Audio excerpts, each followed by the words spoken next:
நடைபெறும். வைகுண்ட ஏகாதசி வர டிசம்பர் 30 கொண்டாடப்பட இருக்கு. அதற்கு முந்தி இருக்க 10 நாளும் பகல் பொழுதுல விழாக்கள் நடைபெறும். அதற்கு பேரு பகல் 10. வைகுண்ட ஏகாதசியை தொடர்ந்து வர 10 நாட்களும் இரவு நேரத்துல விழாக்கள் நடைபெறும். அதற்கு பேரு ராபத்து. மார்கழி மாத வளர்பிறை பிரதமை முதல் தசமி வரையிலான 10 நாட்களும் பகல் 10 நாட்கள். நம்பெருமாள் தினமும் வெவ்வேறு அலங்காரங்கள்ல பகல்ல எழுந்தருளி பக்தர்களுக்கு அருள் பாலிப்பாரு. திருமங்கை ஆழ்வார் அருளிய திருநெடுந்தாண்டகம் பாடப்படும். வைகுண்ட ஏகாதசி அன்று தொடங்கி அடுத்து வர 10 நாட்கள் தான் ராபத்து நாட்கள்.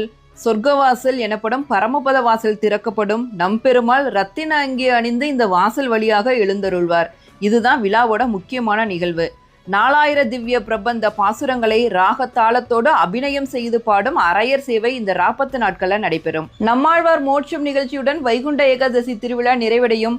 நீங்க ஸ்ரீரங்கம் வைகுண்ட ஏகாதசி திருவிழாவுக்கு போயிருந்தீங்கன்னா அதை பத்தி கமெண்ட் செக்ஷன்ல சொல்லுங்க. ஓம் நமோ நாராயணா. அன்பே சிவம்.